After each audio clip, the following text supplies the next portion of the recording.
le peuple québécois s'est bâti autour du fleuve Saint-Laurent. Alors, on n'a aucun risque à prendre. On doit appliquer le principe de précaution. Et en ce moment, on s'apprête à faire des forages alors qu'il n'y a même pas d'études qui sont publiées. Les normes imposées par le gouvernement ne semblent pas respectées ou on ne les comprend pas trop. Alors moi, je pense que c'est déjà un cafouillage.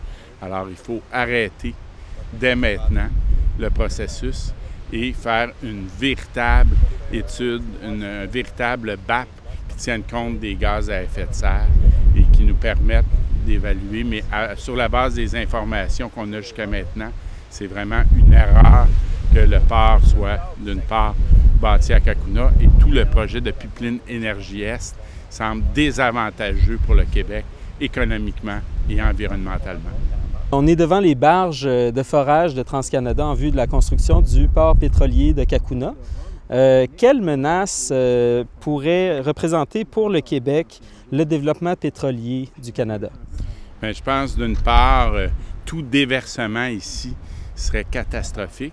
Ça entraînerait des coûts énormes simplement pour décontaminer. Alors, surtout ici, c'est une pouponnière de beluga. C'est un écosystème extrêmement riche et fragile. Alors, c'est le pire endroit où on pourrait installer un port pétrolier. Et globalement, le développement du pétrole est désavantageux, je pense, socialement. Ce n'est pas la voie de l'avenir. La voie de l'avenir, c'est de se donner un plan de transition pour devenir indépendant du pétrole. Au Québec, on est déjà une société qui est basée beaucoup sur le développement durable, sur les énergies vertes. Et c'est là qu'est notre avenir économique et environnemental. Est-ce que vous trouvez que les orientations du fédéral sont aussi néfastes sur le plan social au Québec, sur le plan social et économique, que sur le plan environnemental? Oui, en ce moment, on a un gouvernement de droite qui est axé sur la répression plutôt que sur la réhabilitation, qui est axé beaucoup sur le profit d'une minorité plutôt que sur le bien commun. Et pour ce qui est de l'environnement, on donne priorité au pétrole albertain, qui est un pétrole extrêmement coûteux à raffiner, qui est un pétrole extrêmement polluant. Et on essaie de nous l'imposer. Le passage du pétrole a été bloqué vers les États-Unis, a été bloqué vers la Colombie-Britannique. Et on essaie de le faire passer ici par le fleuve Saint-Laurent, qui est une de nos plus grandes richesses au Québec, où 40 % de notre eau potable dépend du Saint-Laurent. Alors moi, je pense qu'il faut vraiment se mobiliser pour contrer ce projet-là. On doit toujours étudier, appliquer le principe de précaution, c'est-à-dire qu'on ne prend aucun risque avec l'environnement. C'est sûr qu'il faut faire un équilibre entre l'économie, le progrès social et l'environnement. Et je pense qu'on ne s'en va pas du tout dans cette direction-là. Ce n'est pas quelque chose qui est avantageux pour le Québec. Et je pense que le Québec, ça devrait avoir plein pouvoir sur son territoire, sur l'intégrité de son territoire, sur son environnement. Et ça, seule l'indépendance va nous permettre d'y accéder. En attendant, c'est sûr qu'on travaille avec les groupes environnementaux pour, disons, sauver les meubles et, disons, avoir des coûts moindres parce qu'en restant dans le système fédéral, on a des coûts à payer, des coûts économiques, des coûts sociaux, des coûts environnementaux.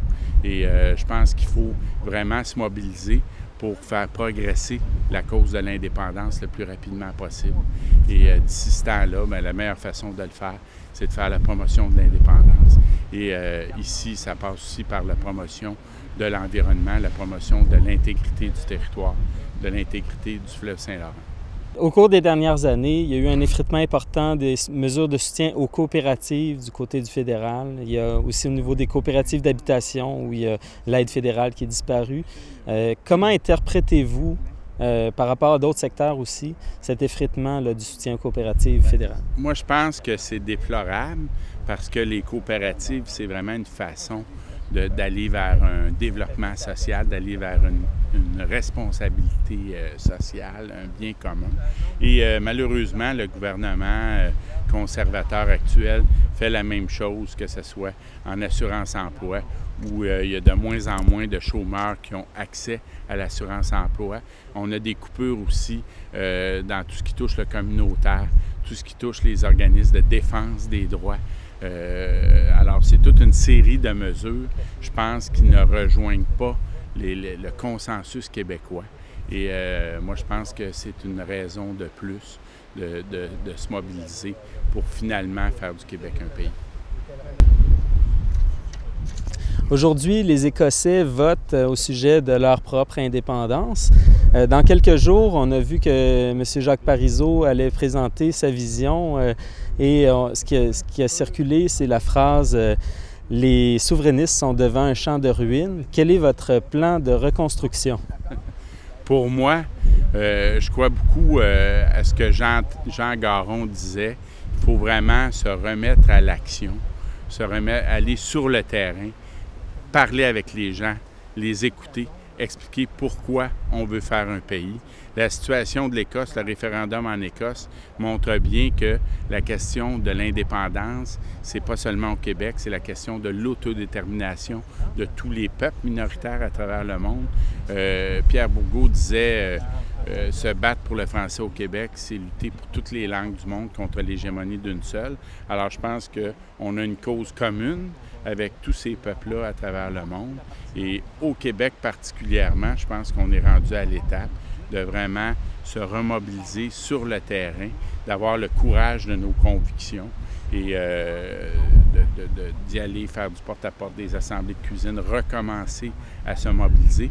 Et je pense que de cette façon-là aussi, on va retrouver le plaisir de militer, le plaisir qu'il y a à vraiment lutter pour nos convictions.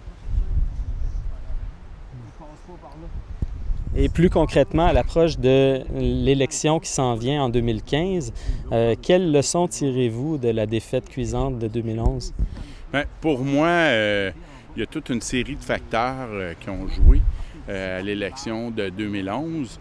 Mais moi, je pense que la solution, c'est de vraiment y aller directement sur les enjeux, sans vouloir trop me répéter, mais de vraiment y aller de façon transparente, expliquer pourquoi on veut un pays concrètement, de façon à toucher aux enjeux quotidiens que les gens vivent. Par exemple, dans tous les enjeux qu'on regarde, par exemple, la question du pont Champlain, on se fait imposer de ne pas avoir de système léger sur rail, on se fait imposer un système de péage, alors que si on récupérait nos leviers décisionnels, on pourrait avoir une politique économique, culturelle, environnementale, cohérente, déterminée en fonction de nos besoins. Finalement, on ne fait pas l'indépendance contre le Canada anglais, on fait l'indépendance pour le Québec, parce que pour se développer, il faut pouvoir prendre nos décisions nous-mêmes. Parce que en ce moment, l'économie du Canada et les intérêts économiques du Canada sont fondés beaucoup sur le pétrole, sur l'industrie automobile. Le Québec, son économie est fondée beaucoup plus sur les énergies vertes, sur l'économie du savoir, sur les petites et moyennes entreprises, sur l'industrie forestière. Alors, il faut qu'on puisse déterminer nos politiques économiques, nos traités de libre-échange, nos traités de commerce internationaux, nous-mêmes en fonction de nos intérêts. Il faut pouvoir même traiter de notre fiscalité en fonction de nos besoins. Au Québec, on a un système de garderie à 7 $. On a un système social qui est très fort, qu'on a financé, qu'on accepte de financer parce que ça nous donne une qualité de vie, un niveau de vie, un des meilleurs niveaux de vie à travers le monde. Alors, je pense qu'il faut pouvoir, pour maintenir ce niveau de vie-là, pour maintenir cette qualité de vie-là, il faut pouvoir récupérer nos leviers décisionnels.